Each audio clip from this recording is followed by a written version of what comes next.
So welcome to the Rebirth Sessions today.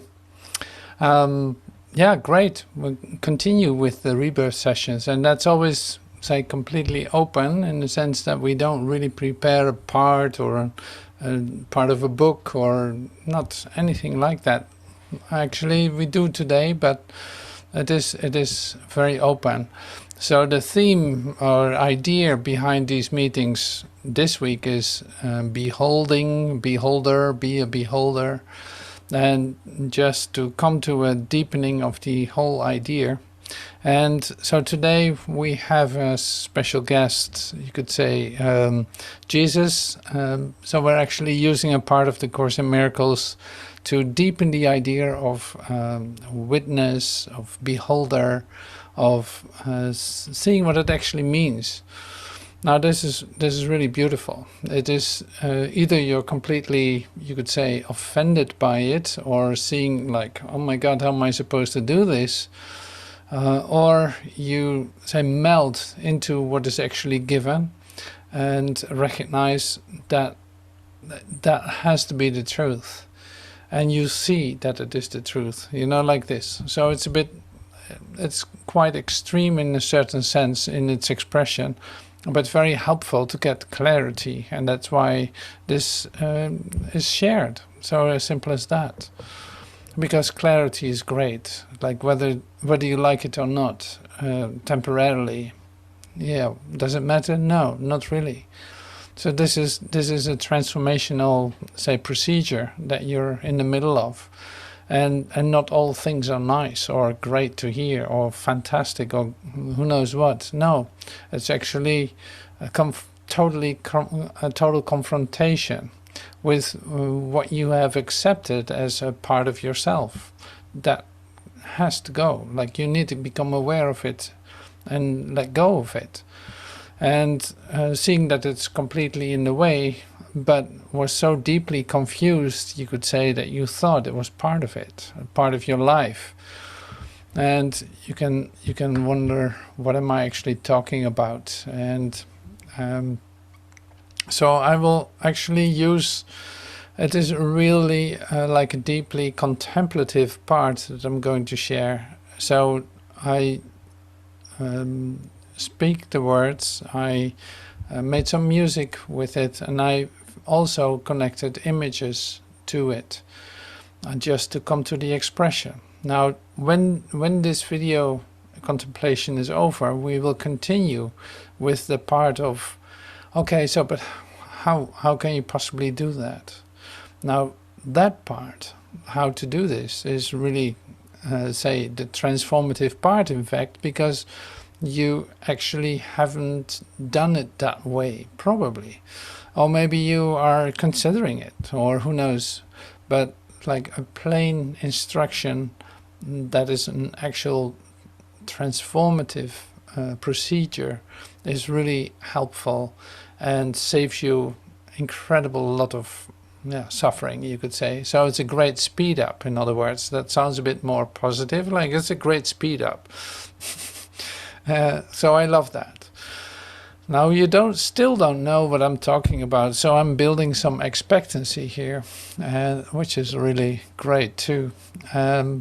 So Rebirth Sessions, this part, instruction, how to actually do this, and how to specifically not do this as you are used to.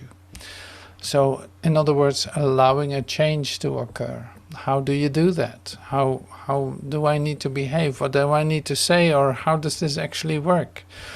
Because we say, like, I'm a beholder, like, yes, I'm a beholder. We love to say that, or for one or another reason it is attractive to repeat it.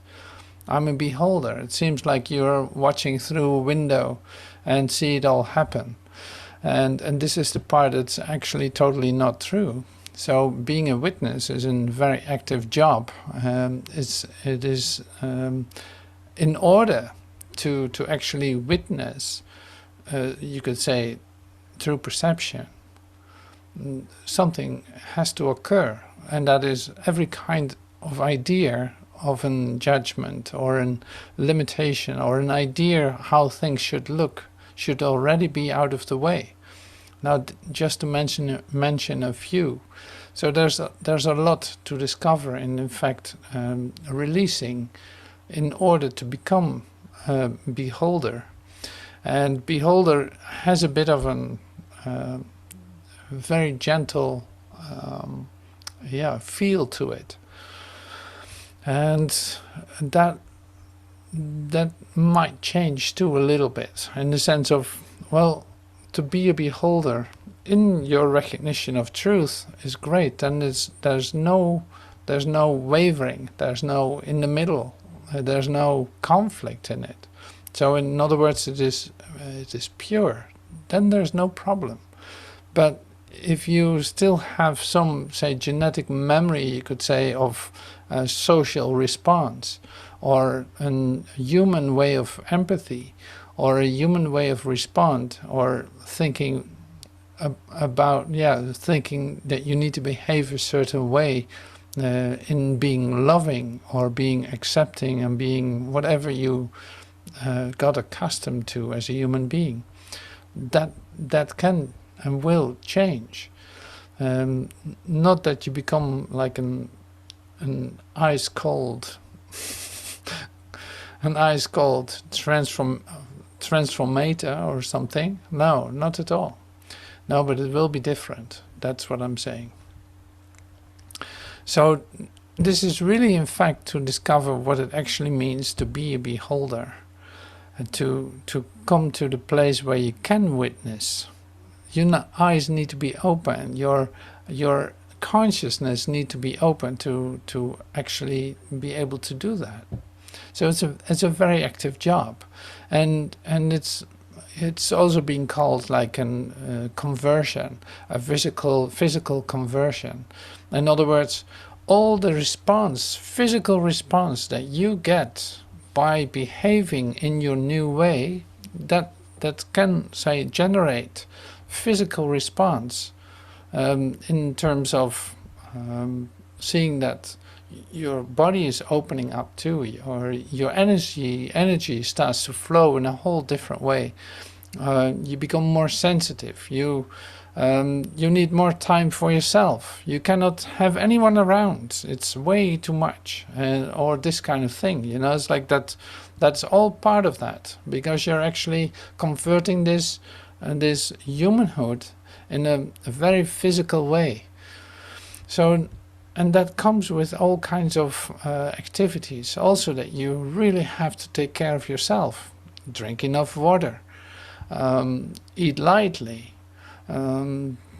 Many of us will not eat meat. That can be very helpful. Or not drink coffee or tea. Just that can also be helpful. You know, you've, like, especially any kind of enhancer of the physical system, you should take it easy on those. Not that it's not allowed to eat it, or that it has an impact on your spiritual development. No, just to make it a little easier for yourself. So that's also good to know. So this physical conversion part is interesting, because in fact you might choose more often for taking a walk or a bicycle ride, or becoming physically active in some kind of way, just to feel this energy flow, and in fact to say burn up old ideas. That can be really helpful to do some physical work or some physical activity. Dancing or however you do that, but it's like burning up old ideas, because it's all cellular. Like your whole body is a cellular memory bank, you could say. It is full of memories, and with the change of the frequency, by you allowing all this new high light, bright light coming into your, say, system, into your mind, that also changes the body, of course. That's inevitable. Now this is a real rebirth in progress kind of activity or happening, and really interesting and beautiful to undergo. But you need to take care of yourself. So sufficient rest, and resting doesn't mean sleep necessarily, but taking time to allow this processing to take place. If you're like, in fact, you don't have to be tired anymore. You can just rest sufficiently that that doesn't happen anymore. And this can be really good. Like, it's more about now about the inspiration and having your mind quiet and allowing light to come into your consciousness more than anything during the day. That keeps you, say, in the place where you can be a witness. A witness of what? A witness of light and joy and happiness. And say, watching yourself, releasing memories, releasing ideas, allowing changes to occur, not being afraid to go through intensities, but just, say, stay with that and allowing that change to occur. Now, this is the first part, you could say, as an introduction to the video that I'm showing now. And it's very lovely what is actually being given. And yeah, we'll continue about it, say, after the video.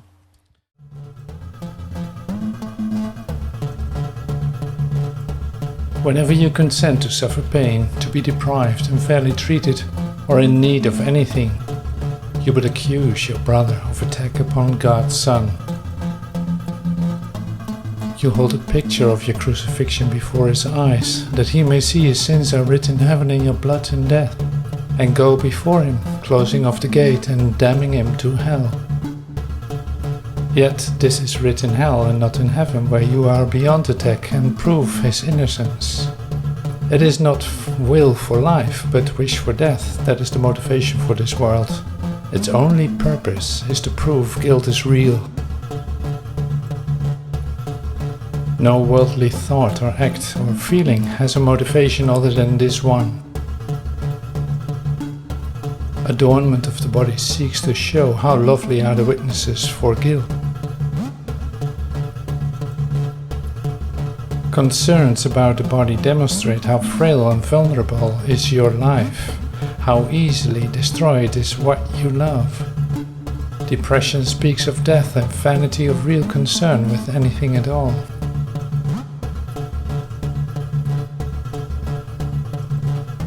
The strongest witness to futility, which bolstered all the rest and helps them paint the picture in which sin is justified, is sickness in whatever form. The Holy Spirit's picture changes not the body into something it is not. It only takes away from it all signs of accusation and of blamefulness. Pictured without a purpose, it is seen as neither sick nor well, nor bad nor good. No grounds are offered that it may be judged in any way at all. It has no life, but neither is it dead. For now it's witness to nothing yet, its purpose being open and the mind made free again to choose what it is for. It stands apart from all experience of fear or love. Into this empty space from which the goal of sin has been removed is heaven free to be remembered. Here its peace can come and perfect healing take the place of death. Let it have healing as its purpose.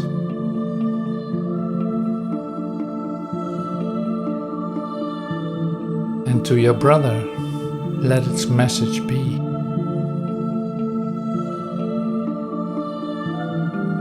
Behold me, brother, at your hand I live.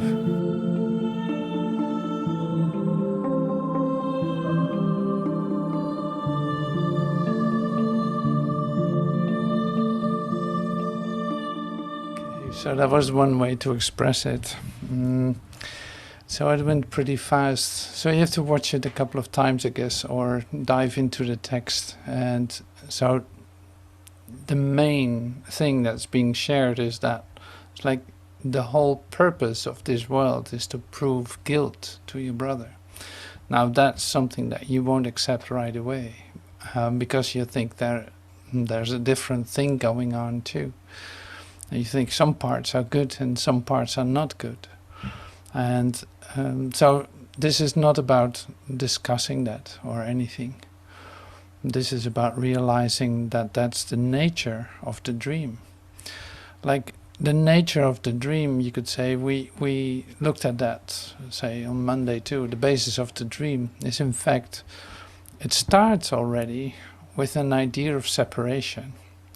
And that step in your consciousness was, whether you are conscious of it or not, was a step in which you did something that you, say, turned the love of God into the fear of God. In other words, you actually felt afraid of God.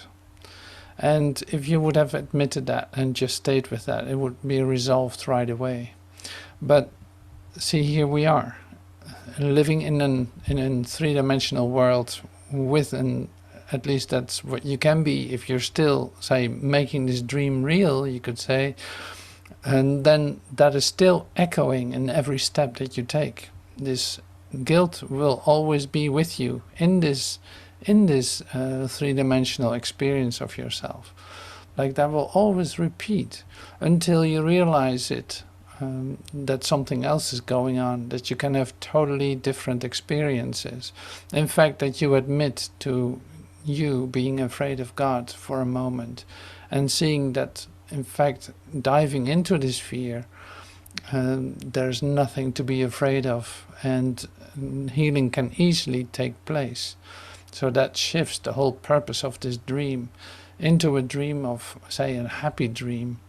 Up to that point that that shift has occurred, you will still, say, project and experience guilt. As simple as that. So taking that with us in our vision of ourselves, in our recognition, like, where do I find myself? I remember being deeply guilty for everything, in fact, feeling that guilt so incredibly deep, and seeing that for every step that I took, I in fact only make it worse. Like every step that I still make within this limited frame of reference is a perpetuation of this feeling of guilt. Like I simply can't get rid of it. The only way to get rid of it for me would be to wake up out of it and seeing that none of it is real. But how can I, say, admit to that if I still make things real? That's impossible. So this is then the next part, in fact, where we come into, which is very practical, basic, transformational information, you could say. Very basic, but very profound, and very much in full activity in your mind when you, up to the moment that you decided you want something else. Like you take that with you in your awakening continuously until you're awake. So it is like you have heard something, you've discovered something, now you can't do as if you didn't hear that. You can try, but it will come back to you. You will feel this impossibility, and you will feel this that something is absolutely not working until you have the experience of, in fact, the release of the fear of God. In fact, giving yourself the possibility to experience a deep peace that is your, say, heritage. Now, that was described too in the same part. So this came from the chapter 27 of the Urtext of A Course in Miracles. But say in the last paragraph of this part of this section, there's a possibility, like for instruction, is what I promised you. So I'm going to share that with you too. So how can you do that? It's like, how can you achieve this? How can you achieve this? The simple way to let this be achieved is merely this. And this is then very much related to the body. To let the body have no purpose from the past. When you were sure you knew its purpose was to foster guilt. For this insists your crippled picture is a lasting sign of what it represents. This leaves no space in which a different view, another purpose, can be given it. You do not know its purpose. Like you do not know how this works. So the simple way to let this be achieved is merely this, to let the body have no purpose from the past. That's sufficient. And in the past you were sure, you knew that its purpose was to foster guilt, whether you were aware of that or not. For this insists your crippled picture is an everlasting sign of what it represents. This leaves no space in which a different view, another purpose, can be given. You do not know its purpose. That would be the key, in fact, to become a beholder. Now that sounds complicated when I share it like this. It sounds complicated when I share it like this because it is like, how am I supposed to do that? It was just one line of instruction. Now what am I going to do? Like I can't grasp it that quickly. I don't know exactly what this is about. Like, okay, so everything that you used the body for before, like in the past, let it go. You don't have to repeat that or perpetuate that. It's like, let that go. Now allow this to be completely new. Like, let the function of your body be written on it. In other words, open yourself up to discover how this can be used. Not by you, but by spirit. Like, how does that work? You will find out. It will be shown exactly. And so many places in the course it says like the body is in its proper function, you could say, only used for communication. It's a communication device. So when you fulfill that purpose, when you actually apply that and actually make that your practice of yourself, you could say, then the body's fine. Like then nothing can happen to it. It is when you make demands on it because of a perpetuation of a habit or a way of doing, that the problem will start with your body, because it's literally not made for it, but you are conditioned to use it in a certain way. Now, how do you use it then, you ask? How else do I use it? Well, this is exactly what this is. It's like, let it be shown. This is exactly the principle of the beholder. It's like, let it be shown. You don't know its purpose. You don't know its function. You don't know where it is for. So let it be used for you. Listen. You will see in the moment where it's used for. And it's not like magical, or it is not like difficult or complex or anything. No. It will be used in such a way that it supports, in fact, the healing of all. So you will be, say, taking away your goals with it, or your motives with it. And then it can be open and can be received and can be given to you. See, if you already know what to do with it, or keep doing the same thing, in fact, or say falling into a repetition with it, then you're not open to hear or to see anything. Now here's a real rebirth moment, you could say. This is a real transformational step in your new approach to see the body as you've never seen it before, to ask for what it's for, how this works, what am I supposed to do, where am I supposed to go, how and when, and how all this works. So you will need instruction in order to receive this. But that's where in fact the proper use of it is. And when I say proper use, I mean actually is like the most natural way of being present in this three-dimensional experience of yourself, seeing that the three-dimensionality of it doesn't matter, but the purpose that is related to it and how it's being used, will reveal to you your connectedness with your brother, and not, say, increase the guilt on him. So you can say this is an invitation to an holy relationship. And holy relationship means a relationship of communication. That's why the last sentence is like, okay, behold me, my brother. Take my hand, like hold my hand. We do this together. There's an equality and a unity. That is our holy relationship, recognizing that we share the same source. Just that. In that we can communicate. You know, this is the real beholder, you could say, the witness. The witness, it's an absolute incredible adventure. It is a witness that shows that this world is not a prison. This world is not limiting you in any way. No, by your recognition of the holiness of you and your brother, in recognizing your purpose, that can be completely changed from an earthly idea in the same spot, in the same scene, you could say, being lifted out of it, completely transcending the three-dimensionality of it. So that's the practice, and that's that was the introduction, you could say, to be a beholder.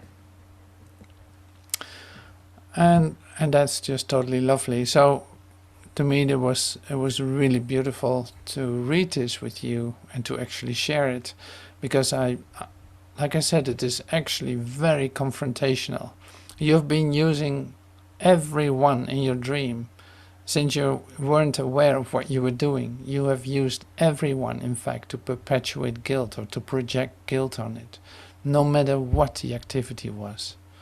Even though you wanted to be a good person or a good this or good that. No, the nature of this place isn't what it's supposed to be. Like the basis of the dream isn't right. So whatever you're going to do in it is still a place of limitation. And you have looked for places where there was a bit of relief, a bit of comfort, a bit of safety, but that always ended, that always broke, that always, say, converted into pain and guilt and sorrow and all this. So that is so great. So there's absolute light in this message. You could say it has a healing capacity without any kind of limit, and that's the offering here. So yeah, so great. So thank you for say receiving this with me. It is really something else. So I'm really happy with that. I'm looking at one more thing that I love to share, and that would be a moment of silence, in fact. So maybe I'm playing a song or just being in silence with you, just to feel this deeply.